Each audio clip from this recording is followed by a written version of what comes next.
Matapos ang isang dekada, binawi na ng gobyerno ang power supply agreement ng SIPCOR na pag-aari ni ultra-bilyonaryo Manny Villar. Kasunod ito ng matagal ng problema sa supply ng kuryente sa Siquijor Island. Ang detalye sa agenda report ni Paulo Barcelon, live mula sa Makati City. Paulo, so anong mangyayari ngayon sa mga customer ng SIPCOR? Pinky, may kuryente pa rin ang mga asahan ng mga customers sa Siquijor dahil sinalo na ng bagong kumpanya na Total Power ang operasyon ng kuryente sa Siquijor. Yan ay matapos ipag-utos ng Energy Regulatory Commission at ng National Electrification Administration ang pag-shutdown sa SIPCOR plants kaninang alas 3 ng hapon. Bago ang naging pagtanggal bilang power provider ng Siquijor, unang binawi ng Department of Energy ang endorsement nito sa Siquijor Island Power Corporation o SIPCOR na pag-aari ng firm ni ultra-bilyonaryo Manny Villar. Yan ay matapos ibunyag ni Energy Secretary Sharon Garin ang patong-patong na violation ng SIPCOR sa power supply agreement nito sa Province of Siquijor Electric Cooperative o Proselco. Ani Garin, mula noong Enero 2024 hanggang June 2025, umabot sa halos 600 power interruptions ang naitala na may average na 31 brownout kada buwan. Apektado nito ang nasa 32,000 customers sa isla na dumedepende sa 3 power plants na may 10 megawatts output. Bukod pa ito sa mga industriyang nagbibigay ng kita sa isla tulad ng tourist establishments. Tinukoy din ni Garin na wreck o sira na ang Unit 5 ng isang plantang ginagamit ng SIPCOR dahil sa kawalan ng maintenance dito. Dagdag pa dyan ang generation ng SIPCOR na lampas 6,000 kilowatts lamang, mababa sa 8,800 kilowatts na kailangan ng isla. Dahil dito, nag-endorse na ng Emergency Power Service Agreement ang DOE sa Total Power Incorporated na isa pang power service provider sa Siquijor. Pinasisilip na rin ni Garin kung paano ginastos ang ibinabayad sa SIPCOR na missionary electrification charge mula sa mga on-grid distribution consumers. Ibig sabihin, bahagi ng binabayad nating electric bill buwan-buwan napupunta sa mga electric cooperatives sa off-grid areas tulad ng mga islang gaya ng Siquijor na hindi pa konektado sa power grids gaya ng Luzon Grid. Meron pa yung UCME, yung ano tawag mo doon, yung universal charge, yung subsidy na binabayaran ng buong Pilipinas, ng lahat na household sa Pilipinas. We are actually subsidizing ikaw na hindi taga Siquijor, na hindi nagbabayad doon sa Proselco. We are actually subsidizing that company. Dagdag pa ni Garin, pag-uusapan pa ng government agencies kung anong mga reklamo ang pwedeng kaharapin ng SIPCOR dahil sa kanilang ginawang kapabayaan sa power situation sa isla. This is not a political action. There was no due process. Hindi po to biglaan. We have been doing this monitoring every day for the past 75 days. Ayon naman sa NEA, 15 megawatts ang isusupply na kuryente ng total power sa Siquijor. Mas malaki sa kinakailangan ng isla na 10 megawatts. Ang sobrang kuryente gagamitin umano para tugunan ang posibleng pagtaas sa konsumo ng kuryente sa isla. Nauna nang sinabi ni Pangulong Ferdinand Marcos Jr. sa kanyang SONA na balak niyang tugunan ang krisis sa kuryente sa isla at binigyan niya ng 6-month deadline ng Energy Department para ayusin ang gusot. Pinky, dahil sa nangyari nga sa SIPCOR, panukala ngayon ng Department of Energy na magkaroon ng sistema na parang scorecard baga para silipin yung capability ng isang power company na magserbisyo sa kanilang mga potential customers. At yan din yung panukala nilang maging gabay sa gobyerno sakaling pumasok ang government sa isang power deal katulad ng nangyari nga sa SIPCOR sa Siquijor. Sisilipin din ng ahensya nga yung power agreement sa ibang off-grid areas, no? Tulad ng Palawan at ng Camotes Island sa Cebu.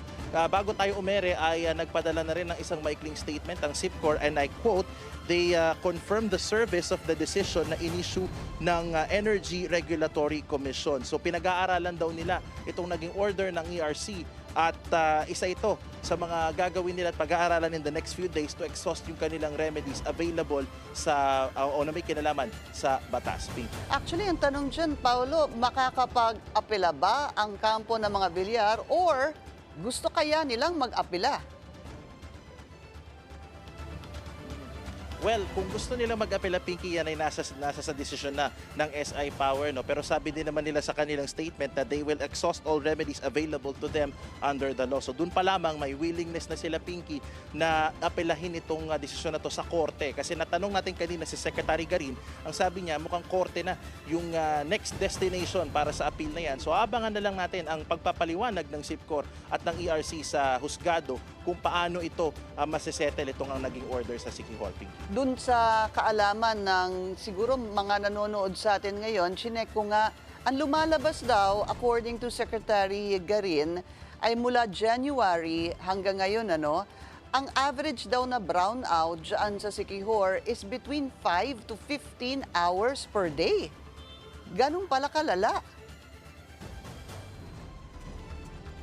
Tama, Pinky, at may a-attribute yan sa iba't ibang factors. Una na dyan, yung generation capacity na na-mention kanina. Yung mga planta kasi ng SIPCOR, nasa 6,000 plus kilowatts yung supply, pero ang pangangailangan umaabot na ng 8,800. So doon pa lamang ay may pagkukulang na. Na-mention na kanina ni Secretary Garin, Pinky, na pati yung maintenance ng planta nakakaligtaan. So yung Unit 5 ay nagkaroon na ng damage dahil sa poor maintenance. Yun yung sinight niya na report ng technical teams na pumunta mismo sa Siquijor. At kanina ngang hapon ay sinerve mismo ng ERC ni Chairman Francis Juan yung order dun sa mismong planta. So talagang dito pinapakita, Pinky, yung extent ng mga naging paglabag ng SIPCOR sa kanilang power supply agreement. Maidagdag ko na rin, Pinky, dahil 25 years dapat yung power supply agreement na to. Sinimulan nito noong 2015,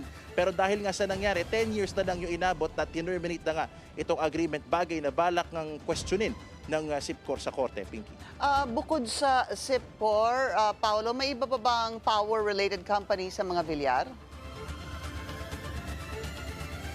Yes, Pinky, sa Camotes Island sa Cebu ay mayroon ding power firm doon, ang pamilya Villar. At yun naman ay may 15-year na agreement sila with the national government to supply power doon sa Camotes Island sa Cebu. So dahil nga sa nangyari, Pinky, sisilipin din yung iba't ibang power agreements, not just in Camotes Island or dahil lamang pamilya Villar yung may hawak, Pinky, pati yung iba't ibang off-grid areas, sisilipin na rin daw ng Department of Energy kung nakakapag-provide at natutupad yung usapan o yung agreement between the government at saka yung mga private power supply providers, Pinky. Malinaw yan kasi yung Camotes Island nga, sabi mo nga kanina, ay parte to dun sa tinatawag na off-grid.